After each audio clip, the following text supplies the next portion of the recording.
Bismillahirrahmanirrahim. Assalamualaikum warahmatullahi wabarakatuh.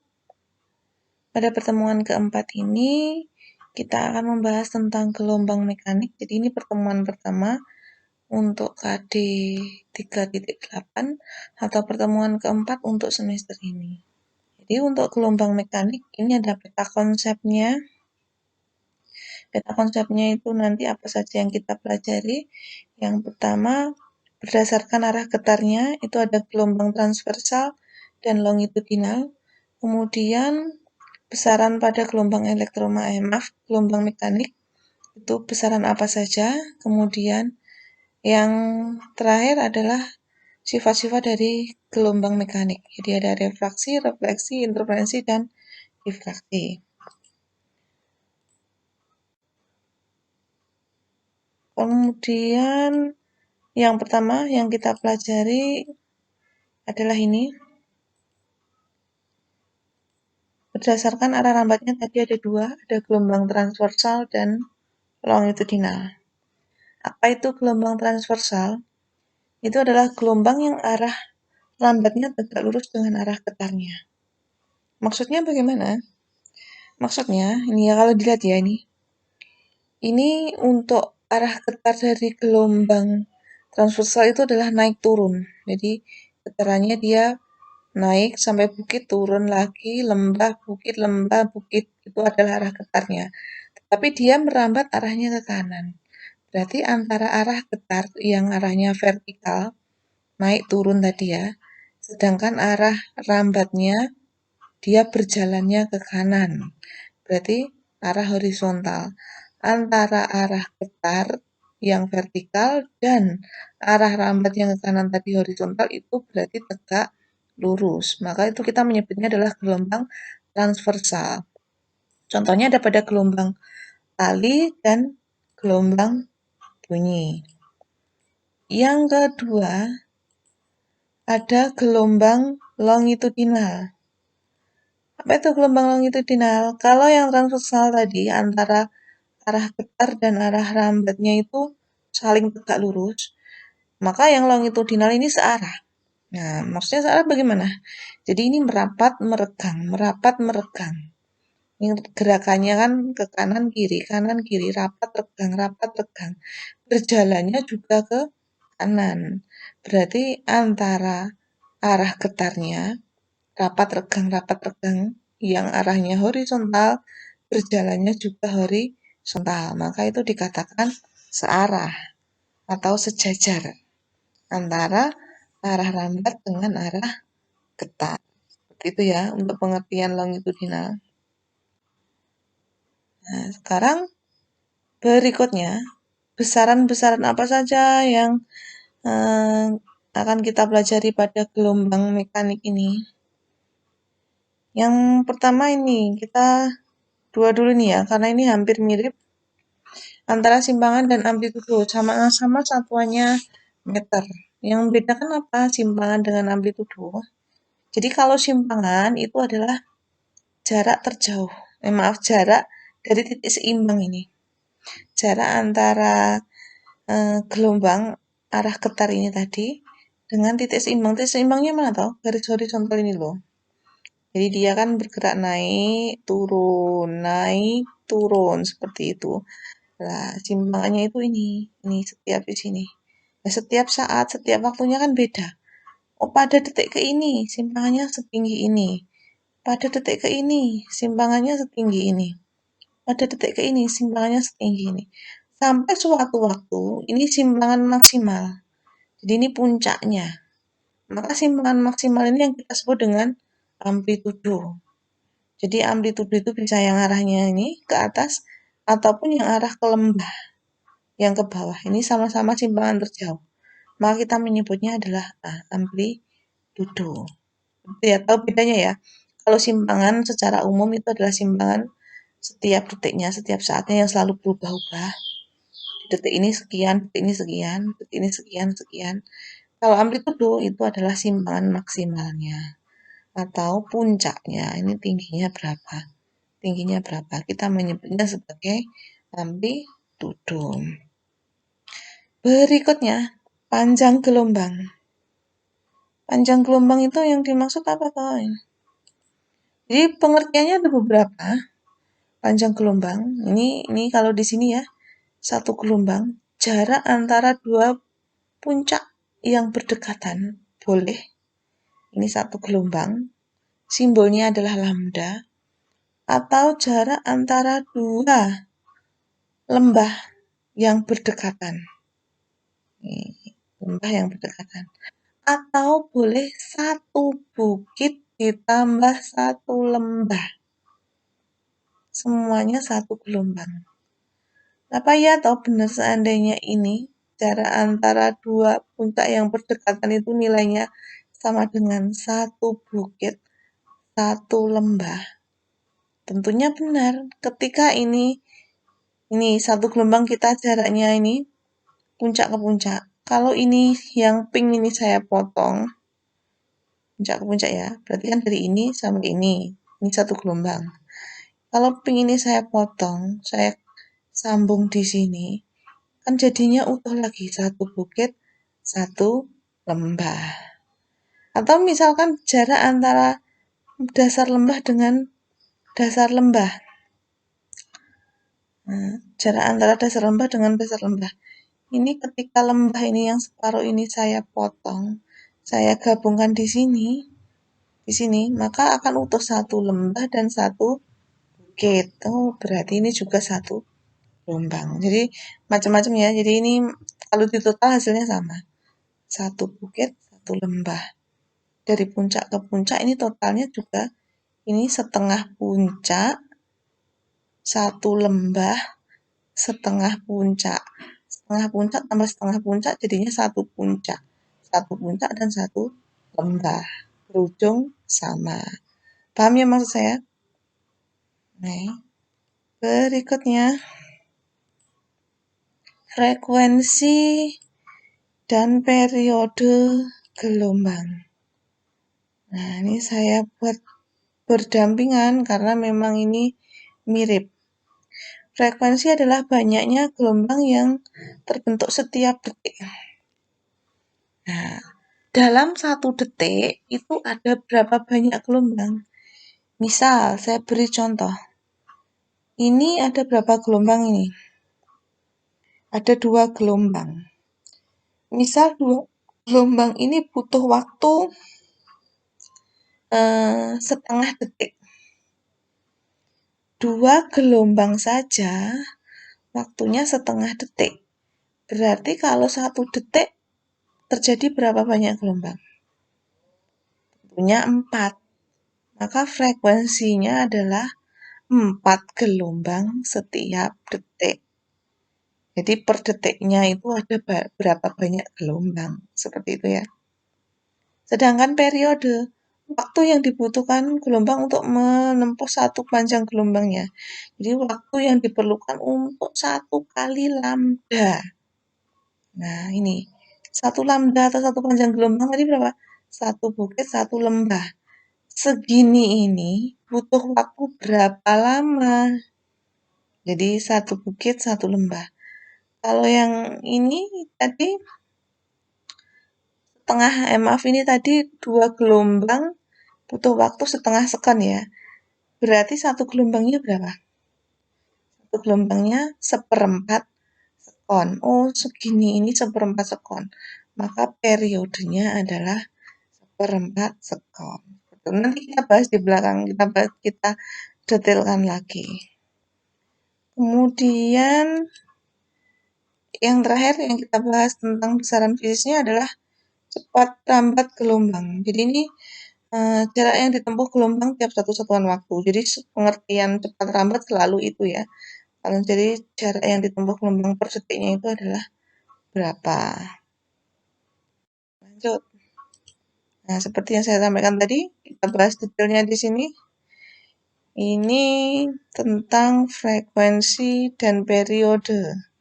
Saya buat berdampingan. Oke, sekarang. Jadi kalau ini saya rumuskan untuk periode itu adalah T itu waktu seluruhnya dibagi N jumlah gelombang. Frekuensi kebalikannya jumlah gelombangnya berapa dibagi dengan T, waktu secara umum. Berarti hubungan antara T dengan frekuensi itu adalah sepernya, kebalikannya. Periode itu seper frekuensi atau frekuensi seper periode. Nah, lebih detailnya kita bahas di sini. Ini ya, kalau yang ditanya adalah periode, jelas. Ini waktu yang diperlukan untuk menempuh satu gelombang. Satu gelombang tadi satu bukit dan satu lembah. Di balik satu lembah dan satu bukit sama aja. Kalau dilihat dari grafiknya ini, untuk menempuh satu lembah, satu bukit butuh waktu 4 sekon. Maka 4 sekon inilah yang kita sebut dengan periode. Seperti itu ya. Jadi periode. Nah, kalau frekuensinya bagaimana? Kebalikannya periode. Kalau 4 sekon dia menempuh satu gelombang, maka per sekonnya dia menempuh berapa? Berarti ini kalau ini 4 sekon di sini, berarti di sini 2 sekon. Di sini 1 sekon. Ternyata 1 sekon dia hanya menempuh seperempat gelombang. Kalau di sini kan ini sampai ini 1 gelombang. Berarti A sampai C ini setengahnya, setengah gelombang.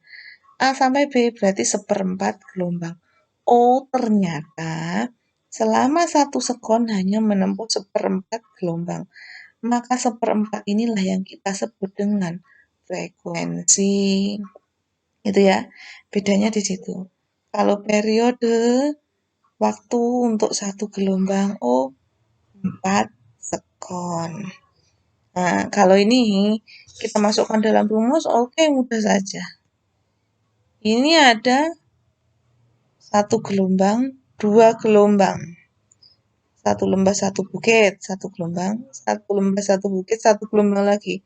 Oh, berarti jumlah gelombangnya ada 2. Waktunya 8 sekon.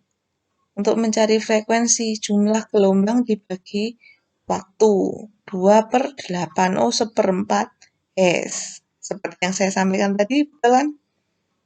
Dalam waktu 1 sekon, dia hanya menempuh seperempat gelombang. Kalau 4 sekon di sini, 2 sekon di sini, berarti 1 sekon di sini. 1 sekon posisinya seperempat gelombang. T. T besar ini periode, T kecil waktu secara umum. Waktu secara umumnya 8 sekon. Jumlah gelombangnya 2. Periode T dibagi dengan N. 8 dibagi 2. Oh, ketemunya 4. 4 sekon. Oh, berarti di sini periodenya adalah 4 sekon. Waktu yang diperlukan untuk satu gelombang ini adalah 4 sekon. Oke, paham ya? Berikutnya, panjang gelombang dan cepat rambat gelombang. Lihat ini. Panjang gelombang tadi sudah saya sebutkan. Satu bukit, satu lembah, ini panjangnya berapa meter? Di satu bukit, satu lembah di sini panjangnya berapa meter? Ini yang kita sebut dengan lambda atau panjang gelombang. Kalau pada gelombang longitudinal, satu rapatan ditambah satu tegangan. Ini panjangnya berapa? Seperti itu. Kalau hanya rapatan saja, berarti ini setengah lambda. Rapat tegang, seperti itu ya. Bukit lembah sama. Nah, sedangkan untuk cepat lambat gelombang ini ada 2 versi. Kita bisa memanfaatkan frekuensi ataupun periode kalau kita mengaitkan dengan lambda.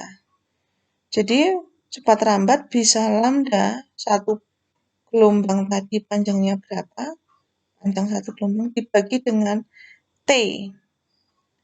T itu tadi adalah periode waktu untuk satu gelombang. Atau boleh lambda dikalikan frekuensi. Kenapa bisa begitu? Karena ini kan kebalikannya.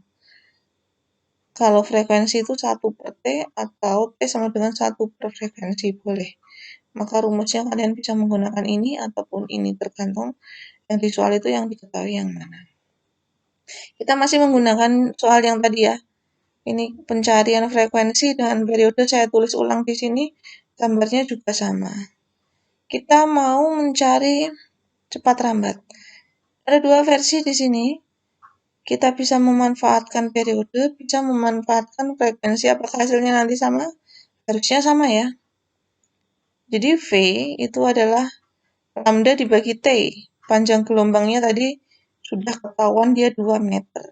Satu lembah, satu bukit, panjangnya 2 meter. Kalau 2 gelombang jadinya 4 meter. Lambda 2 meter, periodenya ini tadi ketemunya 4 sekon, frekuensinya ketemunya 1/4 Hz. Ini dari soal sebelumnya tadi ya. Saya tulis ulang di sini hasilnya. Maka cepat rambat bisa dicari dengan versi yang pertama, lambda per T, 2 dibagi T-nya 4. Oh, ketemunya 2/4 atau setengah meter per sekon. Atau V bisa lambda dikali F, 2 dikali 1/4, hasilnya juga setengah meter per sekon. Berarti kita menggunakan periode ataupun frekuensi, hasilnya harusnya sama. Jadi dengan catatan kalian mencarinya juga harus benar cara menghitungnya. Seperti itu. Paham ya? Berikutnya, kita bahas sifat-sifat gelombang. Sifat gelombang di sini, gelombang mekanik ini nanti yang kita bahas ada 4. Ini pembahasan secara global saja, setidaknya kalian paham. Tahu ada pemantulan atau refleksi. Yang kedua pembiasan, refraksi. Yang ketiga pelenturan, difraksi. Dan yang terakhir perpaduan atau interferensi. Kita awali dari pemantulan ataupun refleksi dulu. Ini ada hukum Snellius ya. Jadi gelombang yang datang mengenai suatu penghalang akan dipantulkan. Gelombang lurus datang pada permukaan bidang datar dan berlaku hukum pemantulan gelombang dengan bunyi. Gelombang datang, gelombang pantul, dan garis normal itu terletak pada satu bidang datar. Kemudian ini sudut datang I sama dengan sudut pantul R. Jadi ini, kalau gelombang datangnya ini adalah bidang pantulnya, ini garis normal, maka ini adalah gelombang pantul. Sudut datang itu adalah sudut yang dibentuk antara gelombang datang dan garis normal. Ini berapa derajat? Besarnya harus sama dengan sudut pantul. Jadi ini berapa derajat? Kalau ini 30, berarti ini juga 30. Kalau ini 45, ini juga 45. Seperti itu.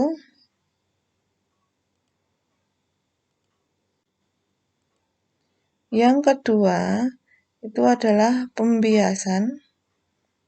Pembiasan di sini adalah pembelokan gelombang seperti lihat pada peristiwa pemantulan, gelombang yang datang menuju medium berbeda akan dibiaskan. Dan berlaku hukum pembiasan yang berbunyi, gelombang datang, gelombang bias, dan garis normal terletak pada satu bidang datar. Kemudian gelombang datang dari tempat yang dalam atau medium renggang ke tempat yang dangkal, mediumnya yang rapat, maka gelombang akan dibiaskan mendekati garis normal. Jadi ini kalau dia ini sudutnya ini kan lebih besar, kemudian ini sudut biasnya adalah ini, dia lebih kecil, berarti dia dari medium renggang ke rapat, berarti ini merapat.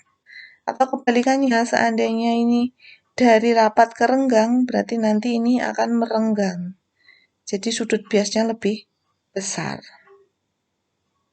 Nah, ini kebalikan. Gelombang datang dari tempat yang dangkal atau medium rapat ke tempat yang medium renggang, maka gelombang akan dibiaskan menjauhi garis normal. Berarti sudut biasnya lebih besar daripada sudut datang.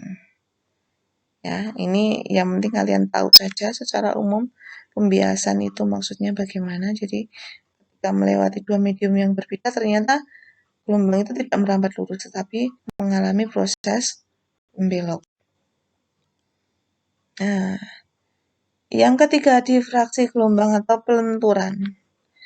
Ini adalah pembelokan gelombang yang disebabkan oleh adanya penghalang berupa celah yang sempit.